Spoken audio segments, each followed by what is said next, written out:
안녕하세요. 주식 김선생입니다. 9월 10일 증시가 마감이 됐는데요. 자, 오늘 증시 어제에 이어서 급등세를 보여줬고요. 자, 우리나라 증시는 드디어 신고가를 달성을 했습니다. 2021년 코로나 때 기록을 했던 최고점 라인인 3,313포인트를 넘어서고 이에 따라서 앞으로도 정말 기대되는 그런 상황이 만들어졌다라고 보시면 될 것 같습니다. 일단 최근에 이제 시장이 올라온 이유는 이제 그 정부 쪽에서 뭐 이런 얘기들이 이제 계속해서 나오고 있죠. 대주주 기준 한도를 50억으로 한다라던가 아직 확정된 건 아닙니다. 상법 개정과 관련된 얘기들도 이제 서서히 나오고 있고, 자, 그리고 이제 무엇보다 미국 증시가 다시 한번 강세를 보여주고 신고가를 보여주고 있는데, 오늘 이 오라클이라는 그런 종목이 엄청나게 급등을 했어요. 그러니까 실적이 엄청나게 좋아졌는데, 지금 엔비디아나 뭐 그런 종목들이 저 바닥권에서 AI로 갑자기 실적이 좋아졌을 때보다도 훨씬 더 좋은 실적을 이제 보여줬습니다. 그래서 그런 실적은 뭐 본 적이 없다. 를 찾아볼 수 없을 정도로 실적이 굉장히 좋아진 그런 이제 종목이다라고 보시면 될 것 같은데, 이에 따라 AI 모멘텀이 생기면서 우리나라 증시도 강세를 보여줬다. 예, 그리고 그에 맞춰가지고 정부 정책도 우호적인 방향으로 가면서 지속적인 강세가 나오고 있다라고 보시면 될 것 같습니다. 그래서 오늘 시장이 급등이 나왔는데 급등을 이끈 쪽은 아무래도 반도체 쪽에 영향이 있겠죠. 그래서 삼성전자, SK 하이닉스가 급등을 했고요. 어느새 SK 하이닉스는 지금 거의 곧 신고가 부근까지 갔습니다. 예, 그래서 지수 역시도 마찬가지 그런 상황이다. 그리고 시장이 올라오면 제가 계속해서 말씀을 드렸지만 시장이 올라오면은 6월달, 5월달, 6월달 올라왔던 강세를 이끌었던 종목이 치고 나간다라고 분명히 말씀을 계속해서 드렸습니다. 예, 근데 SK 하이닉스도 5월달, 6월달 상승을 이끌었던 종목이잖아요. 그러니까 이제 얘도 가는 거고, 그리고 이제 금융주도 엄청나게 올랐잖아요. 그러니까 얘가 지수 상승을 이끌었기 때문에 당연히 지금 지수 상승이 나오면은 이때 상승을 이끌었던 종목들이 올라가야 돼요. 예. 그래서 은행주들도 올라가고 제가 가장 많이 말씀을 드린 게 증권주잖아요. 증권주는 이미 많이 날아가 버렸습니다. 예, 그래서 최근에 뭐 키움증권 영상도 보여드렸지만은 키움증권도 역사적 신고가를 이제 기록을 했다. 뭐 당연히 증권주야 뭐 상법개정 수혜주도 있고 증시가 좋아지니까 실적도 좋아지고 올라갈 수밖에 없는 그런 상황이다라고 말씀을 좀 드렸습니다. 그리고 이제 지주사 관련된 종목들도 6월달 많이 올라오는 그런 모습을 이제 보여줬기 때문에 지주사 관련된 종목들도 이제 일제히 올라왔고요. 지주사 관련된 종목도 계속해서 강조를 했고 오늘 변압기 쪽이 정말 강했는데 반도체 쪽 강세에 따라서 그간 지지부진했던 변압기 쪽도 이제 급등이 나왔다. 그리고 이렇게 시장이 좋으면은 반도체나 뭐 다른 쪽이 강해가지고 최근에 많이 올랐던 쪽은 쉬지 않을까 이렇게 생각을 했는데 오히려 조선주도 오르고 방산주도 오르다 보니까 시장이 급등을 해버렸다라고 보시면 될 것 같습니다. 일단은 뭐 시장 분위기는 너무 좋고요. 뭐 코스닥도 너무나 좋습니다. 예, 신고가를 달성을 했기 때문에 추가적인 상승 가능성이 굉장히 높은데요. 내일도 상승 가능성은 있습니다. 내일 대통령이 그 100일 기자회견을 하는데 이때 이제 상법 개정 아니 그 대주주 기준에서 얘기를 하겠다라고 얘기를 했어요. 근데 이미 이제 기사에는 50억 유지로 가닥이 잡혔다라는 그런 얘기가 나오긴 했는데 대통령이 얘기를 하고 나서 지수가 오를 수도 있습니다. 물론 미리 기대감에 올랐기 때문에 빠질 수도 있습니다. 예, 그래서 내일이 이제 변곡점이 될 수가 있는데 내일 이제 공교롭게도 9월 선물 옵션 이제 만기일입니다. 예, 그래서 이 만기일 날에 에, 그 만기일 날에는 보통 이제 그런 게 있거든요. 가는 방향으로 더 이제 이끌어 가려고 하는 그런 경향이 있습니다. 그래서 내일까지도 상승이 강하게 나올 수도 있다라고 보시면 될 것 같아요. 그래서 지금 시장에서는 빠질 이유가 없습니다. 오늘 미국 시장도 분위기가 굉장히 괜찮을 거예요. 예, 그래서 내일까지도 좋은 모습을 이제 보여줄 수는 있는데, 문제는 이제 금요일, 왜 금요일 날에 이제 CPI가 이제 발표가 됩니다. 그래서 CPI가 이제 어떤 식으로 이제 얘기가 나오느냐가 이제 중요한데, 뭐 아무래도 좀 낮게 나와야 되겠죠. 그래서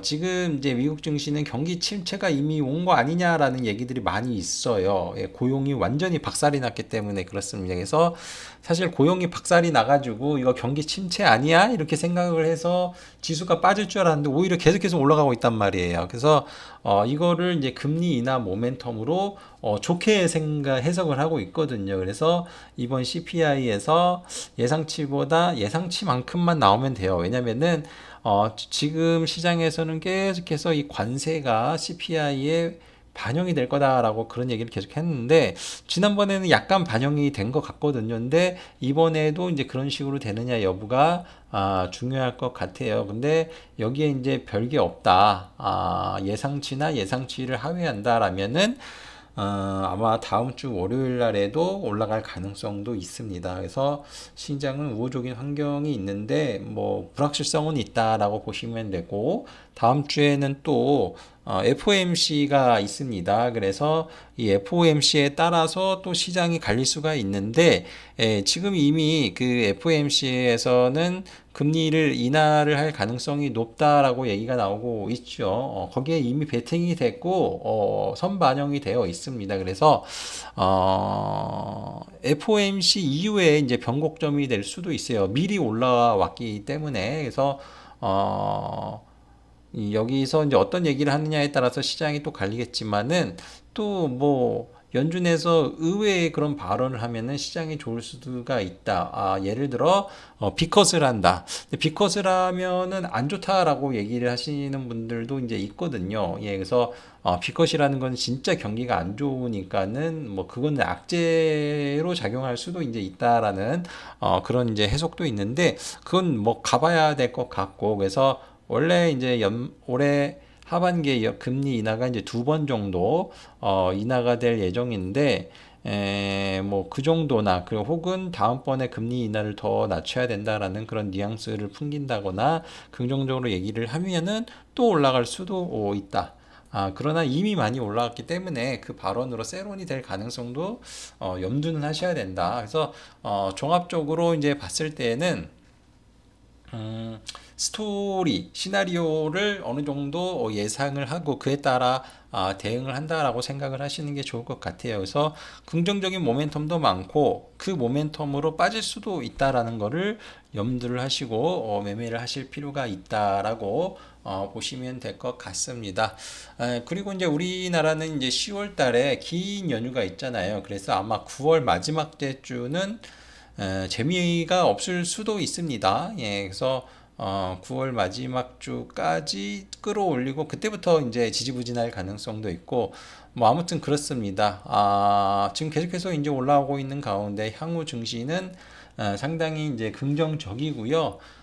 연휴 이후에도 괜찮을 것 같다가 이제 대부분입니다. 예, 그래서 시장은 이제 연고점을 돌파를 하고 뭐 가파르게 또 올라온 만큼 어느 정도 이격을 해소하는 이제 그런 게 좀 있을 예정이지만은 그런 거를 이용을 해서 또 적극적으로 매수를 하실 필요가 있다라고 보시면 될 것 같습니다. 그런데 이 9월 달에 계속해서 시장이 안 좋을 거다라는 그런 얘기들이 시장에 굉장히 많이 퍼져 있었어요. 9월에 조정 온다라는 얘기를 정말 많이 했습니다. 예, 그 유튜브를 보셔도 그렇고, 뭐 TV를 봐도 그렇고, 뭐 통계를 받아놓고 9월에 안 좋다, 안 좋다 그런 얘기를 했는데, 너무나 모두가 다 안 좋다고 조정이 나온다라고 예상을 하니까 그 기다리는 조정이 오지 않고 오히려 올라가지 않나 이렇게 이제 생각을 하는데요. 일단은 이제 그런 분위기로 계속해서 이제 가고 있는 이제 그런 상황이고, 그러다 보니까 이제 미처 주식을 갖고 있지 못하신 분들도 있을 수가 있습니다. 조정을 기다리느라고. 그래서 이제 그런 분들은 어떻게 하느냐. 이제 요게 관건이죠. 그래서 제가 이제 이미 며칠 전부터 시장 올라오면 분명히 증권주, 지주사 뭐 이런 쪽에 이제 관심을 두라고 했거든요. 근데 올라오는 속도가 너무 빠르다 보니까 이미 이제 이격이 많이 벌어져서 이제는 접근하기가 애매한 그런 상황이 돼버렸습니다. 그래서 그렇다라면은 지금 관심을 가져볼 만한 섹터, 종목들은 이제 뭐가 있을까? 일단 6월달, 7월달에 올라오는 종목들을 집중을 하셔야 된다라는 말씀을 드렸는데, 이미 이제 많이 올라왔고요. 유일하게 많이 안 올라온 쪽이 있습니다. 유일하게 많이 안 올라온 쪽이 원전이에요. 그래서 원전 쪽에 관심을 가져보시기 바라겠습니다. 그래서 없는 분들은 주식을 미처 빠르게 사서 빠르게 사지 못해서 수익이 안 나고 계신 분들은 일단은 원전주에 이제 관심을 가져보시면 좋을 것 같다. 예, 그래서 얘네도 이제 올라갈 수가 있는데 6월달에 7월달에 올라온 종목은 다 올라가게 돼 있어요. 근데 이제 원전주들이 부진한 이유는 원전주에 약간의 노이즈가 있잖아요. 예. 그 노이즈가 이제 있는 그런 상황이고 추가적인 모멘텀이 필요합니다. 그래서 사실 오늘 변압기 쪽이 많이 올랐기 때문에 원자력 쪽도 올라야 되는 게 맞는데 일단은 안 올라오거든요. 그리고 원전주들이 실적이 다 좋은 거는 아니에요. 예. 그래서 이쪽은 실적이 당장 좋아지는 것보다는 뭔가 모멘텀이 필요해요. 예. 그래서 지금 하반기에 두산 에너빌리티 쪽에서 수주 관련된 소식이 있을 것으로 이렇게 예상을 하고 있는데, 일단 수주가 안 나온 상황이에요. 기대감으로 올랐기 때문에 수주가 나와야 된다. 예, 그래서 SMR이 됐든 저기 체코가 됐든 어디가 됐든 간에 구체적인 수주와 관련된 그런 기사가 나오거나 원자력 건설에 대한 얘기들이 나오기 시작을 하면은 그때는 원자력이 튈 수 있다. 그래서 종목이 없는 분들 같은 경우에는 뭐 두산 에너빌리티나 뭐 한국전력이나 한전기술 이런 종목들이 접근하기에는 좀 부담스럽지 않은 그런 종목이다. 그래서 유일하게 6월달, 7월달 종목 중에 덜 오른 쪽이기 때문에 관심을 가져보시면 좋을 것 같고, 그리고 이제 6월달, 7월달에 좋았던 종목 중에 또 이제 그 오늘에서야 오른 종목이 있어요. 얘도 이제 뒤늦게 이제 올라간 케이스인데, 그게 이제 변압기 쪽이에요. 예, 그래서 변압기들 오늘 이제 다 장대 양봉이 나왔죠. 예, 그래서 이 변압기 쪽도 관심을 이제 가져보는데 HD 현대일렉트릭 신고가, 효성중공업 신고가 이렇게 나왔는데 LS 일렉트릭이라던가 일진전기, 산일전기 이런 거는 이제 저항만 돌파한 상황이거든요. 그래서 상대적으로 덜 오른 종목들 원래 이제 강한 종목이 계속 강하기 마련이기는 한데, 근데 이제 최근에 보면은 덜 오른 중소형주들이 잘 가는 케이스가 많았거든요. 그래서 이 산일전기, 일진전기, LS 일렉트릭 덜 오른 종목에 대해서 관심을 좀 둘 필요가 있고요.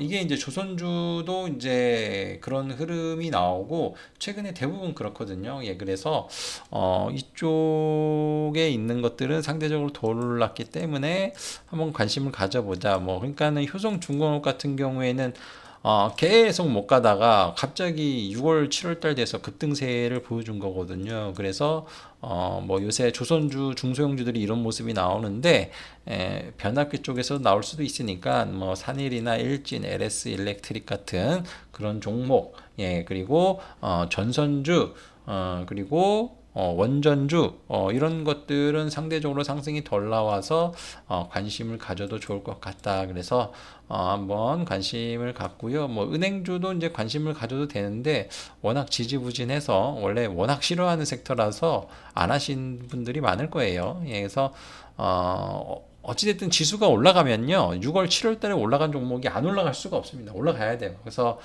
그쪽을 이제 하셔야 되고, 그리고 이제 최근에 코스닥 쪽이 굉장히 강한데, 코스닥 쪽은 하반기에 좀 강할 것으로 이렇게 예상이 되고 있습니다. 전통적으로 12월, 11월, 12월 되면은 코스닥이 좋았고 금리 인하 모멘텀이 있기 때문에 중소형주에 대한 관심도 필요한데요.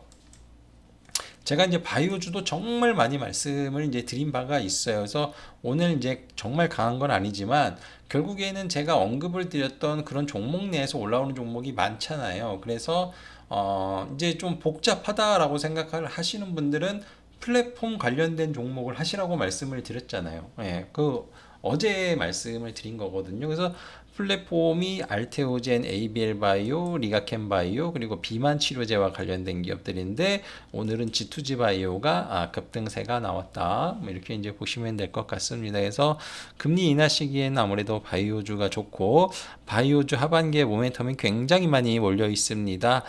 그래서 한번 계속해서 이쪽도 기대를 해볼 만하다. 예, 그리고 반도체 소부장이 연속적으로 계속해서 올라오고 있어요. 그래서 반도체 소부장 같은 경우에 긍정적으로는 보지만은 생각처럼 매매하는 게 쉽지는 않을 거예요. 예, 뭐 계속해서 말씀을 드리지만 반도체는 확실하게 공략을 하셔야 돼요. 그런데 반도체 쪽도 보게 되면은 대체적으로 어떤 종목이 많이 오르냐면은 AI 연관도가 있는 기업들 위주로 많이 오릅니다. 그래서 AI 연관도가 많은 그런 반도체 쪽, 그리고 실적이 좋아지는 쪽, 실적이 이미 좋아진 쪽, 실적이 앞으로 많이 좋아지는 쪽 위주로 한다라면은 그래도 실패 확률은 적을 거다. 예, 이렇게 보시면 될 것 같습니다. 자, 이렇게 해서 오늘 장 마무리 하겠는데요. 자, 오늘은 너무 빨리 올라가는 바람에 미처 대응하지 못한 분들을 위해서 상대적으로 덜 올라간 섹터 종목에 대해서 알아봤습니다. 그래서 코스피 쪽에서는 원자력, 뭐 은행, 뭐 변압기 뭐 이쪽으로 이제 보시면 될 것 같다라고 이제 말씀을 드렸고, 코스닥에서는 이제 바이오가 여전히 유망하고 반도체 쪽도 좋은데 잘 선별할 필요가 있다, 이렇게 정리를 할 수 있겠습니다. 자, 신고가를 간 만큼 추가 상승이 이제 기대가 되는데요. 자, 이번 주 만기일도 있고 변동성이 커질 예정인데 뭐 내일 또 중요 이벤트도 있고 해서, 또 모레도 있고 해서 뭐 어떻게 될지는 이제 지켜봐야 되겠습니다. 그래서 아까 말씀을 드린 대로 선반영돼서 거꾸로 빠질 수도 있고요. 그게 아니라 그냥 그거를 밀어붙여 가지고 더 상승을 확대시킬 가능성도 있으니까요. 시장 흐름을 잘 지켜보면서 대응을 해 보시길 바라겠습니다. 최근에 이렇게 시장이 괜찮아짐에도 불구하고 수익이 잘 안 난다라는 분들은 010-6471-6167번으로 숫자 7번 문자 주시길 바랍니다. 자, 시장의 중심이 되는 종목, 화제 종목, 주도주 저희가 무료로 알려드리고 있습니다. 돈 들어가는 거 아니니까요. 자, 부담 없이 숫자 7번 눌러서 문자 주시면은 저희가 안내를 해드리도록 하겠습니다. 자, 오늘 고생하셨고요. 내일도 좋은 흐름 기대를 해보도록 하겠습니다. 감사합니다.